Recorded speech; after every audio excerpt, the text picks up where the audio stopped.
आज की कहानी का शीर्षक है बादलों की राजकुमारी। तो चलिए कहानी शुरू करते हैं। एक बार की बात है, बादलों के ऊपर वह एक अद्भुत दिन था। बादलों के राज्य में बच्चे खेल रहे थे और बुजुर्ग नीचे की दुनिया देख रहे थे। लेकिन बादलों के बीच एक जोड़ा ऐसा भी था जो उतना खुश नहीं था जितना उन्हें होना चाहिए था। वह थे बादलों की दुनिया के राजा और रानी, राजा थॉमस और रानी एलेनोर। क्या हमें सचमुच अपना बच्चा छोड़ना होगा? पिता थॉमस ने चिंता भरी आवाज में पूछा। दरअसल थॉमस ने एक शक्तिशाली जादूगरनी मॉर्गन के साथ एक सौदा किया था जो दुखद और अनैतिक सौदेबाजी करती थी। एक दिन जब राज्य पे एक अनोखा संकट आया, थॉमस ने मदद के लिए जादूगरनी से संपर्क किया। मॉर्गन एक शर्त पर उसकी सहायता करने के लिए सहमत हुई। गुलाबी कपड़े में लिपटी हुई पहली चीज जो उसे मिलेगी वह उसकी होगी। दुर्भाग्य से जब थॉमस घर लौटे तो उन्होंने अपनी नवजात बेटी एलेना को गुलाबी कंबल में लिपटा हुआ पाया। दुखी होकर राजा थॉमस के पास अपनी बेटी को सौंपने के अलावा और कोई विकल्प नहीं था। हालांकि रानी, जो जादूगरनी के क्रूर तरीकों से अवगत थी, ने हस्तक्षेप करने का फैसला किया। वह एलेना को पीड़ित होते हुए नहीं देख सकी और उसे पृथ्वी पर रहने वाले एक दयालु राजा, राजा फ्रेडरिक के साथ रहने भेजने का फैसला किया।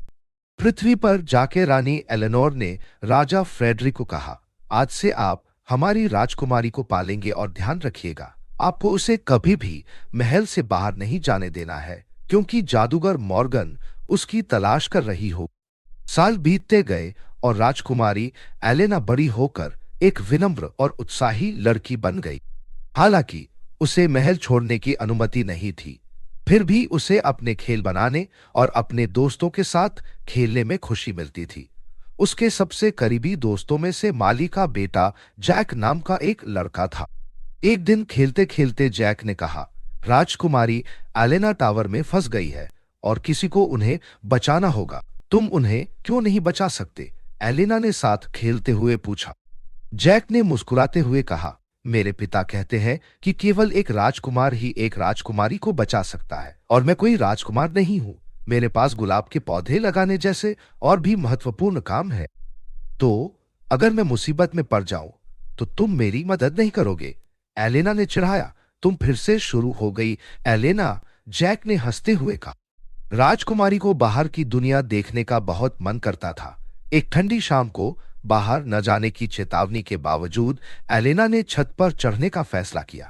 जैसे ही वह छत पर पहुंची, उसे मदद के लिए पुकारने वाली एक धीमी आवाज सुनाई दी। आवाज ने विनती करते हुए कहा, कृपया कोई इस बूढ़ी असहाय महिला की मदद करे। यह आवाज कहां से आ रही है? एलेना को आश्चर्य हुआ। मुझे सिपाही को बुलाना होगा। एलेना ने सोचा कि सिपाही के आने तक बहुत देर हो जाएगी, तो वह खुद ही आवाज का पीछा करते करते वह जंगल में चली गई। पहली बार एलेना ने अपने पिता की सलाह की अवज्ञा की और महल से बाहर जंगल में चली गई। राज्य के लोगों ने अपनी प्रिय राजकुमारी की बहुत तलाश की, लेकिन वह कहीं नहीं मिली। 48 घंटे बाद एक अजनबी ने महल का दरवाजा खटखटाया। उन्होंने घोषणा की, मैं बादलों के राज्य से फेरी डायना हूं। मुझे सब पता है कि क्या हुआ है। राजा थॉमस और रानी एलेनोर के राज्य में न होने का मॉर्गन ने फायदा उठाया है। उसने राजकुमारी को अपने जाल में फंसाकर एक ऊंचे टावर में पकड़ लिया है। हमें एलेना को बचाना होगा। मैं अपने जादू से किसी और को वरदान दे सकती हूँ, लेकिन खुद जादू नहीं कर सकती, क्योंकि मॉर्गन पे मेरा जादू नहीं काम करेगा। वह बहुत शक्तिशाली है। फेरी डायना ने आगे कहा, हम राजकुमारी को बचाने के लिए सबसे बहादुर और सबसे साहसी लोगों को बुलाएंगे और मैं उन्हें वरदान दूंगी। मेरे वरदान और उनके साहस से हम मॉर्गन को हरा सकते हैं। राजा फ्रेडरिक सहमत हुए। कई लोग आगे आए, लेकिन उनमें से केवल 2 राजकुमार चुने गए, राजकुमार हेनरी और राजकुमार विलियम।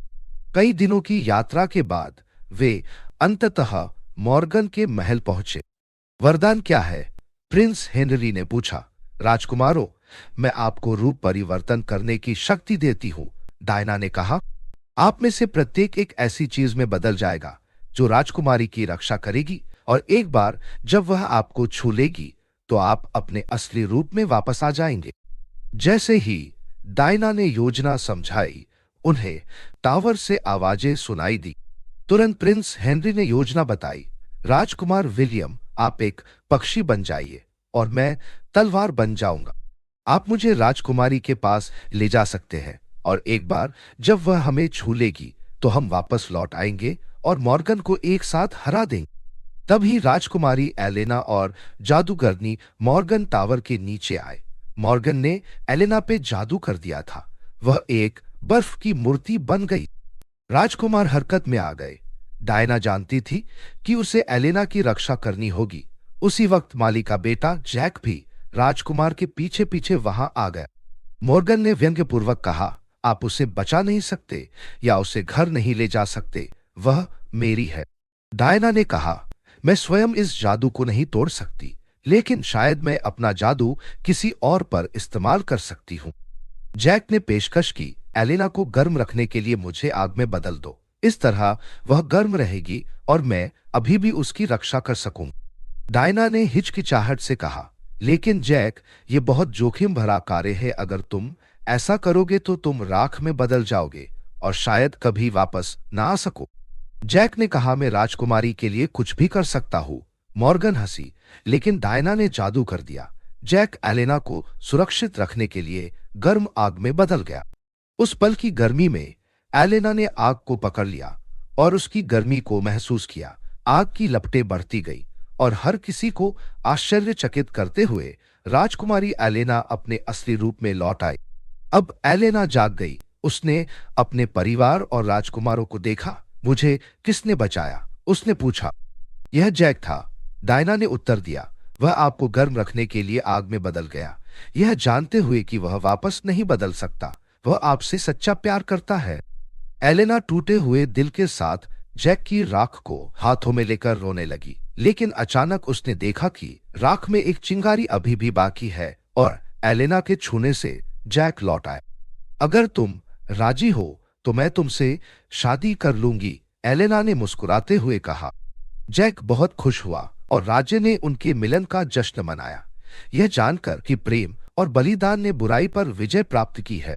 राजकुमारी एलेना और जैक की कहानी हमें याद दिलाती है कि सच्चा प्यार सभी पर विजय प्राप्त करता है और यहाँ तक कि सबसे काले जादू को भी साहस और निस्वार्थता से दूर कर सकता है।